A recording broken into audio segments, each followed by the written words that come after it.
A amarração de embarcações é uma operação diária familiar à maioria dos membros das tripulações. Essa familiaridade pode gerar descaso e, às vezes, tarefas rotineiras não recebem a atenção necessária e acidentes podem acontecer.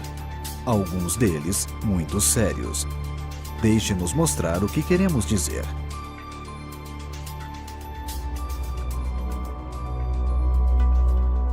Um membro da tripulação está liberando um cabo de reboque de um cabeço do castelo de proa.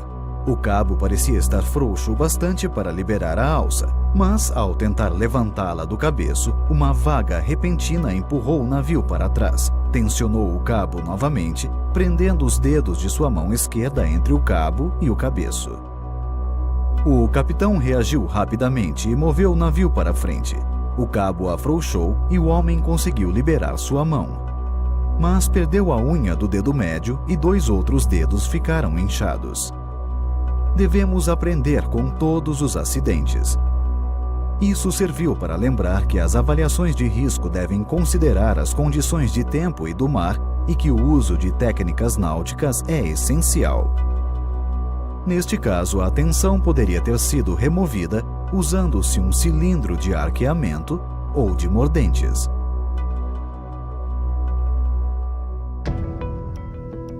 Duas embarcações estavam fazendo uma manobra para a transferência de combustível em águas profundas. Assim, a embarcação de transferência, um navio de apoio à plataforma, PSV, estava no modo DP. E a de recepção, um navio rebocador de apoio, se movia para trás para a amarração popa a popa. Depois de alguma discussão, os capitães concordaram em realizar a amarração em linhas cruzadas. Durante a manobra, o cabo do cabeço a bombordo da popa do navio na embarcação de apoio afrouxou e ficou preso sob a popa. Os marinheiros de convés contaram o ocorrido ao colega do passadiço,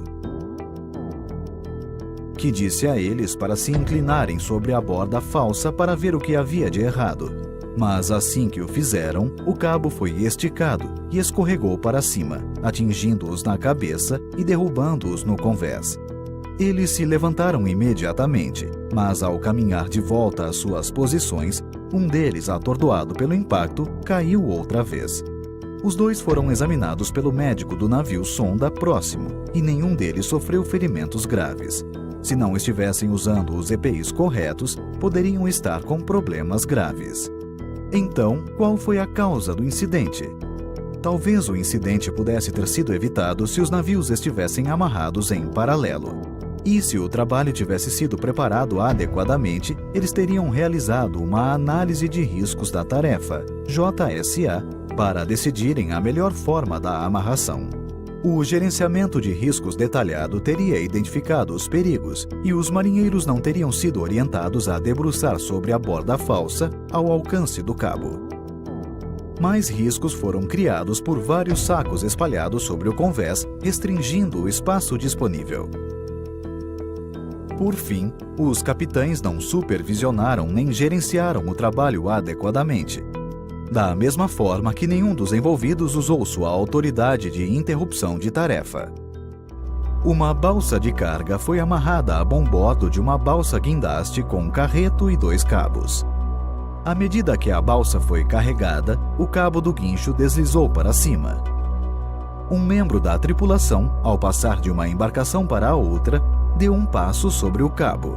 Mas naquele momento o cabo escorregou e bateu em suas pernas.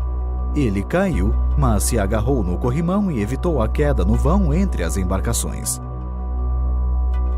Claro que o fato de ele estar falando ao telefone durante a passagem não ajudou em nada. As lições aqui são óbvias. Quando 2 embarcações estiverem amarradas lado a lado, a passagem entre elas deve ser feita com toda a atenção. Os membros da tripulação não devem tentar passar de uma embarcação para a outra até que seja seguro e estejam autorizados. Os passadiços devem ser seguros e devidamente marcados. Os cabos do guincho devem ser enrolados em um cabeço e não em 2, para que fiquem firmes e não deslizem. No convés, devemos estar atentos, nunca falando ao celular durante as tarefas ou pisando nos laços dos cabos ou cordas. Um rebocador estava fazendo uma manobra de amarração a uma monoboia, SBM, na qual uma equipe de mergulhadores precisava trabalhar. Com o rebocador em posição, o imediato percebeu que era necessário fazer uma aproximação de 15 metros para que o umbilical pudesse alcançar a boia.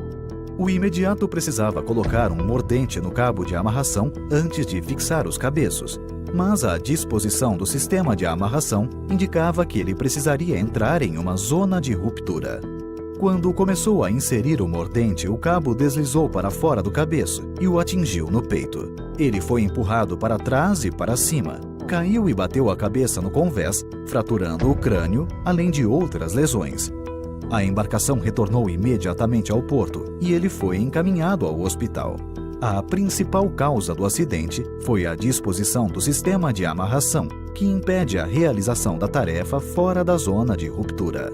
O design e a organização dos equipamentos também facilitou o deslizamento do cabo. Mais uma vez, nenhum dos envolvidos tentou parar a tarefa. Sempre que uma operação fugir do plano acordado, esta deve ser interrompida para a realização de uma reunião de segurança. Deve haver um processo de gerenciamento de mudanças. O próximo incidente envolve uma embarcação de serviço durante um procedimento rotineiro para afastar as mangueiras flutuantes de um petroleiro em aproximação usando cabos de poliéster. A tripulação e o mestre de convés conseguiram recolher e amarrar o primeiro cabo, mas tiveram dificuldade com o segundo. O imediato desceu da ponte e realizou a tarefa ele mesmo, passando o braço pela alça do cabo e segurando-a perto do olhal da embarcação.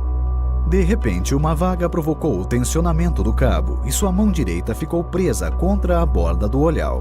A força foi tão grande que sua mão foi decepada. Isso nos mostra que, mesmo em um procedimento de rotina, todos devem estar atentos o tempo todo. O imediato não deveria ter saído de seu posto para executar uma tarefa de tripulação sem preparação adequada. Por não terem reconhecido isso ou manuseado os cabos de amarração corretamente, geraram um novo perigo potencial para a tarefa.